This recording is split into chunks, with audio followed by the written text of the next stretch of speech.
Hello అండి, ఎలా ఉన్నారందరూ? మేము సట్టేడు వారాల్లో పెట్టుకునే మల్లన్న బోనాల కోసం మా అత్తయ్య వాళ్ళ విలేజ్కి వెళ్తున్నాము.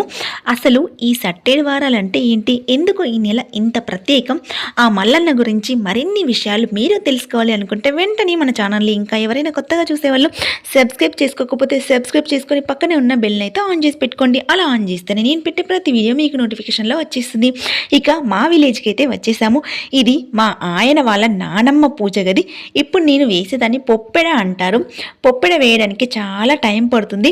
మీరు అలాగే చూస్తూ ఉండండి. ఇప్పుడైతే సట్టేడు వారాల గురించి తెలుసుకుందాం. భక్తుల బాధలను తీర్చే మల్లనని సట్టేడు వారాల్లో పూజిస్తే ఇంకా మంచి ఫలితం ఉంటుంది. డిసెంబర్ నెలలో వచ్చే అమావాస్య మరునాటి నుంచి జనవరి నెలలో వచ్చే అమావాస్య మరునాటి రోజు వరకు ఉండే రోజులనే సట్టేడు వారాలు అంటారు. ఆ మల్లికార్జున స్వామికి మనం ఎంత నిష్టతో ఉంటే అంత మంచి జరుగుతుందంట. కానీ కొందరు తెలిసి తెలియక చాలా మంది తప్పులు చేస్తూ ఉంటారు. ఇక మన పెద్దవాళ్ళు చెప్పినట్టు చెప్పాలంటే మనం నిష్టతో చేయకపోతే బరకతి ఇవ్వడంట ఆ స్వామి.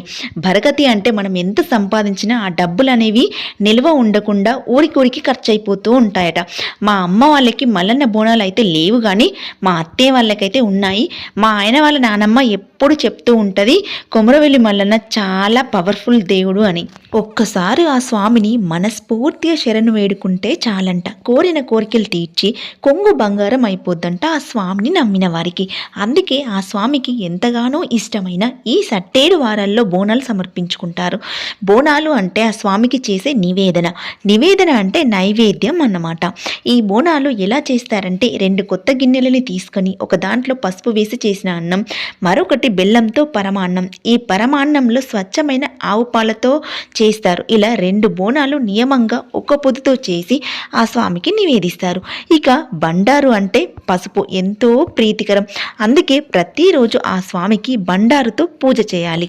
ఇక ఈ మల్లన్నకి వేసే ధూపం మైసాచి నుంచి వచ్చే సువాసన ఆ స్వామికి ఎంతగానో ఇష్టం. ఇక్కడ చూడండి, నేను ఆ స్వామికి ఎంతో నిష్టతో తయారు చేసిన బోనాలు.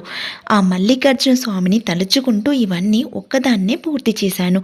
మల్లన్న బోనాలు పెట్టుకునే వారం ముందు ఇల్లంతా శుభ్రపరుచుకొని గోడలకి సున్నం వేసుకొని చాలా శుచిగా శుభ్రంగా ఉంచుకోవాలి. ఇక నేను ఆ స్వామి కోసం రెడీ చేసిన బోనాలని మా ఆయన వాళ్ళ నానమ్మ అంటే నాకు అమ్మమ్మ దేవుడి దగ్గర పెట్టి దీపం పెడుతుంది. ఇది మల్లన్న గద్దె అంటారు. ఈ గద్దెని ఏం చక్క ఎర్రటి జాజుతో శుభ్రపరిచి రంగవల్లులు వేసి మామిడి తోరణాలతో పూల దండలతో అలంకరించుకోవాలి. ఇలా అలంకరించుకున్న ఆ స్వామి వారిని దర్శించుకొని బోనాలు సమర్పించుకొని మనస్ఫూర్తిగా స్వామిని మొక్కుకోవాలి. ఆ తర్వాత ఏమో గుమ్మడికాయను కొట్టి ఆ బోనాలలోని నైవేద్యాన్ని మోదుగ ఆకులలో తీసుకొని కొబ్బరికాయ కొడితే స్వామి బోనాలు పరిసమాప్తం అవుతాయి. ఇదండి ఈ సట్టేడు వారాలకున్న విశిష్టత. ఆ మల్లన్న స్వామి కృప మనందరిపైన ఎల్లవేళలా ఇలాగే ఉండాలని మనస్ఫూర్తిగా కోరుకుంటున్నాను. ఈ వీడియో మీకు నచ్చితే లైక్ చేయండి, షేర్ చేయండి. సిరి టాక్స్ వాళ్ళని సబ్స్క్రైబ్ చేయడం మర్చిపోకండి. మళ్ళీ నెక్స్ట్ వీడియో కోసం వెయిట్ చేస్తూ ఇలాగే ఉండండి. ఓకేనా friends? Keep smiling. Bye bye.